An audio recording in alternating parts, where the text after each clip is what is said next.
Exercise 5.2 का 10वां question है। सिद्ध करो कि महत्तम पूर्णांक फलन f x equals to x जहाँ पर एक्स की वैल्यू 0 से बड़ी और 3 से छोटी है, एक्स बराबर 1 पर और एक्स बराबर 2 पर अवकलित नहीं है। तो ये हमें सिद्ध करना है। तो यहाँ पर एक ही क्वेश्चन में 2 क्वेश्चन दे दिए हैं कि हमें एक बार में एक्स बराबर 1 पर उसकी अवकलनीयता चेक करनी है और एक एक्स बराबर 2 पर उसकी अवकलनीयता चेक करनी है। तो सबसे पहले इसमें हम एक वर्ड देखेंगे, महत्तम पूर्णांक फलन। तो फर्स्ट ऑफ ऑल हम इसे समझते ही होता क्या है। तो महत्तम पूर्णांक जो होता है कि अगर ये ब्रैकेट जिसको हम लोग बड़ा ब्रैकेट बोलते हैं, इसको हम महत्तम पूर्णांक बोलते हैं। अगर इसके अंदर कोई फलन x है तो उसको बोलेंगे महत्तम पूर्णांक फलन।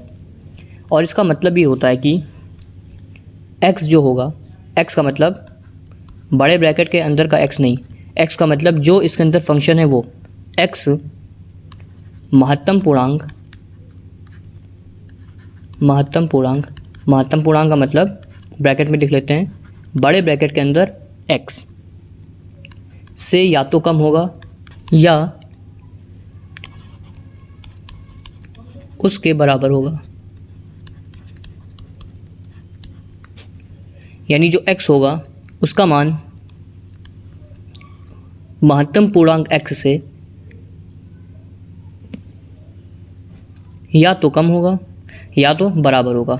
इसको ऐसे समझ लेते हैं कि मान लेते हैं 0.4444, इस अंतराल से लेके वैल्यू है मेरे पास 0.999 और इसको हम कंसीडर कर लेते हैं x की वैल्यू।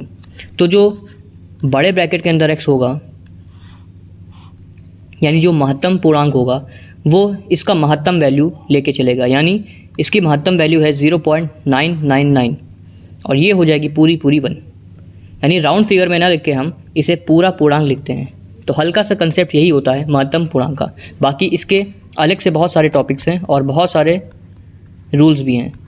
अगर हम देखते हैं कि एनसीईआरटी में अगर कोई क्वेश्चन आते हैं तो इसको हम लोग डिटेल से पढ़ेंगे, अदरवाइज़ इसको हम लोग करेंगे स्किप, क्योंकि एनसीईआरटी में इसके बहुत सारे क्वेश्चंस हट चुके हैं। सिर्फ और सिर्फ ये हमें लिमिट्स और सेट्स में देखने को मिलेंगे, इसलिए हम उसी बेस पे इनको लेकर चलेंगे।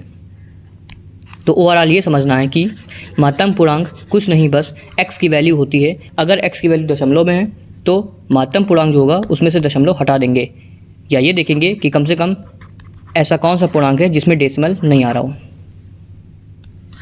तो इस क्वेश्चन में महत्तम पूर्णांक जो दिया गया है वो दिया है एफ एक्स इक्वल्स टू बड़े ब्रैकेट के अंदर x। तो इसमें वैल्यू का कोई भी दिक्कत नहीं, क्योंकि इसमें साफ साफ 0 और 3 दिया हुआ है। तो इसको हम लोग डायरेक्टली लिख सकते हैं f x equals to x. अब आगे समझते हैं कि इसमें दिया हुआ है 0 से 3 के बीच, यानी इनकी वैल्यू जो ट्रैवल करेगी वो 0 से 3 के बीच होगी।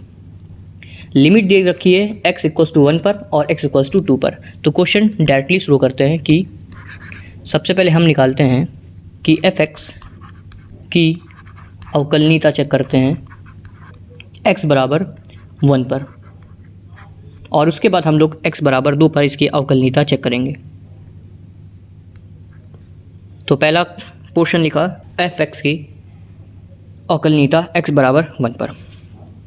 अब पीछे वाली वीडियो में इसका फॉर्मूला बताया था कि जब भी हम अवकलनीयता चेक कर लेते हैं, जब LHL की वैल्यू RHL की वैल्यू के इक्वल होती है, यहाँ पर इसकी अवकलनीयता f डैश एक्स कहलाती है और इसकी f डैश एक्स, वो भी RHL में। तो इसका फॉर्मूला पीछे लिखा था, पहले उसे लिखते हैं। अच्छा, इसमें फॉर्मूले के 3 फॉर्म हो सकते हैं, यानी तीनों में से कोई भी लिखो, तीनों सही माने जाते हैं। पहला जैसे L f dash x equals to f in bracket x minus h minus F x upon h. इसको दूसरी तरीके से लिखते हैं, जैसा कि हम लोगों ने पिछली वीडियो में लिखा था, f डैश एक्स नीचे सफिक्स में l डिनोट करेगा LHL को, तभी फॉर्मूला होगा f in bracket x minus h minus F x upon h। और तीसरा होता है f dash x equals to limit h stand for 0 f x minus h minus F x upon h. तो ये 3 तरीके के फॉर्मूले होते हैं जिनका काम एक ही होता है और जिनकी वैल्यू भी एक ही होती है, बस लिखने का ढंग अलग है। पहला फॉर्मूला ये, दूसरा तरीका ये और तीसरा तरीका ये। हालांकि एनसीईआरटी में ये तीसरा तरीका यानी f dash x equals to limit H stand for 0 F in bracket x minus H minus F x upon h दिया हुआ है एलएचएल के लिए। तो आप इन तीनों में से किसी भी फॉर्मूले का यूज़ कर सकते हैं, तीनों ही सही होंगे। इसी तरीके से आरएचएल का फॉर्मूला हो जाएगा इसका f dash x equals to limit H stand for 0 F x in bracket x plus H minus F x upon h. तो इन लिमिट्स पर हमें चेक करना है कि इसकी अवकलनीयता x बराबर 1 पर है या नहीं। तो बढ़ते हैं अब क्वेश्चन की तरफ।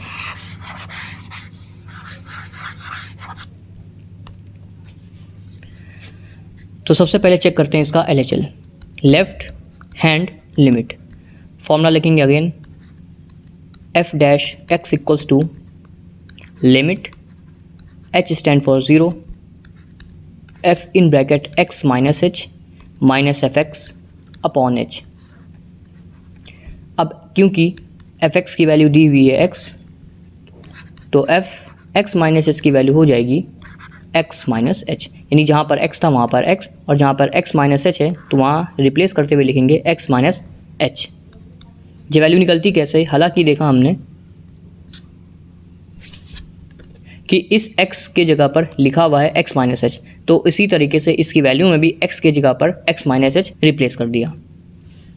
तो यहाँ पर होगा लिमिट h स्टैंड फॉर 0, इसकी वैल्यू है x minus H minus F X की वैल्यू है x अपॉन में h।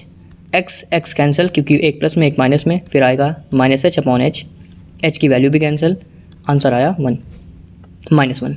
हालांकि अगर यहाँ पर h बचता तो h की वैल्यू हम लोग रिप्लेस कर देते 0 से, क्योंकि h इतना छोटा होता है कि उसे हम लोग आलमोस्ट 0 कंसीडर करते हैं। क्योंकि नंबर लाइन में अगर देखें 1 पर चेक करना है, LHL का मतलब होता है 1 में हल्का सा माइनस और RHL का मतलब हल्का सा प्लस। अब निकालते हैं RHL, राइट हैंड लिमिट। इसका फॉर्मूला होगा F dash x equals to limit H stand for 0 F in bracket x plus H minus F x upon में H equals to limit H stand for 0 F X plus की H value वैसे निकालेंगे जैसे हम लोग ने RHL में value निकाली थी, यानी f x equals to x है। अब इस x को रिप्लेस करके हम लिखेंगे x प्लस एच, तो यहाँ पर भी x रिप्लेस होकर हो जाएगा x प्लस एच, तो यहाँ पर वैल्यू होगी x प्लस एच माइनस इसकी वैल्यू है x upon h, plus minus cancel, ये हुआ h अपॉन h कैंसिल और आंसर आया 1। अब हम देख रहे हैं कि LHL में वैल्यू जो है वो आई है -1 और इसमें वैल्यू आई है +1। लिखेंगे यहाँ क्योंकि LHL की वैल्यू नहीं इक्वल है RHL के, इसलिए फलन जो कि महत्तम x पे डिनोट है वो x बराबर 1 पर अवकलनित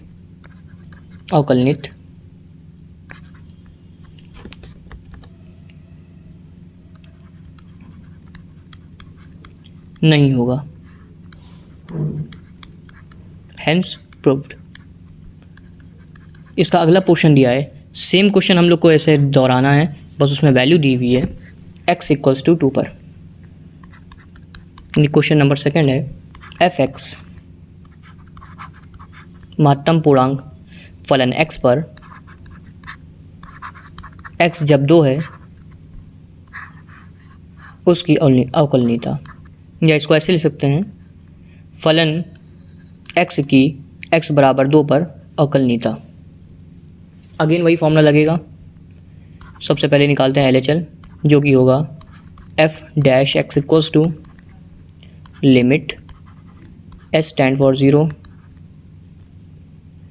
F in bracket x minus H minus F x upon h वहीं की वहीं RHL होगा f डैश x equals to limit s tend for 0 f in bracket x प्लस h minus F x upon में h। यहाँ पर ध्यान ये देना है कि पीछे के पोर्शन में हमने देखा कि x इक्वल्स टू 1 तो दिया हुआ था, लेकिन इसका कहीं यूज़ नहीं हुआ है। इसका यूज़ इसलिए नहीं हुआ है क्योंकि यहाँ पर देख रहे हैं x और x की वैल्यू कट ही गई है, और अगर ये वैल्यू ना कटती तब हम x को रिप्लेस करके लिखते 1, यानी अगर x बचता तब उसकी वैल्यू रखते हैं, और जब x बच ही नहीं रहा है तो उसकी वैल्यू रखने की कोई भी यहाँ पर ज़रूरत पड़ेगी नहीं। सेम ऐसा इसमें भी होगा। अब वही चीज़ है कि f x equals to value है x, तो x को जब रिप्लेस करेंगे x माइनस एच से तो इसकी भी वैल्यू हो जाएगी x माइनस एच। तो यहाँ पर लिखेंगे limit s tend for 0 x minus H minus x upon h यहाँ पर। और अगर आपको दिखाना है कि x की वैल्यू कहाँ पे है तो यहाँ पर लिख सकते हैं कि x का मान 2 रखने पर, x का मान 2 रखने पर तो कुछ इस तरीके से लिखेंगे यहाँ पर कि ये हो गया 2 minus H minus 2 upon H. वही होगा जैसे x और x कट जाते वैसे ही 2 और 2 कट जाएगा, यानी यहाँ पर लिखे चाहे ना लिखे अगर वैल्यू कट रही है तो हम चाहे x लिखे तब भी वही आंसर होगा, और चाहे उसकी वैल्यू पुट कर दे यानी 2 तब भी आंसर वही होगा। तो यहाँ लिखते हैं limit s tend for 0 minus H upon H, काट देंगे आंसर आ गया -1। इधर साइड है लिमिट s टेंड फॉर 0, यहाँ पर वैल्यू हो जाएगी x plus H minus x upon h। x की वैल्यू अगर रखना है तो यहाँ पर पुट कर सकते हैं जो कि होगी 2 प्लस h माइनस 2 अपॉन में h। प्लस 2 माइनस 2 कैंसिल होगा और ये बचेगी value limit s tend for 0, यहाँ पर होगा h अपॉन h, h से h कैंसिल होगा, आंसर आएगा 1। तो यहाँ पर हम फिर देख रहे हैं कि 2 रखने के बाद भी -1 LHL में और +1 RHL में आ रहा है। तो इस हिसाब से हम इसमें भी लिखेंगे कि क्योंकि LHL की वैल्यू इक्वल नहीं है RHL के, इसलिए x बराबर 2 पर भी fx अवकलनीय नहीं है। तो इस तरीके से ही होगा क्वेश्चन, और दोनों कंडीशन हो जाती हैं प्रूव्ड, यानी हैंस प्रूव्ड या यह सिद्ध हुआ। तो मिलते हैं अगली एक्सरसाइज में जो कि होगी 5.3।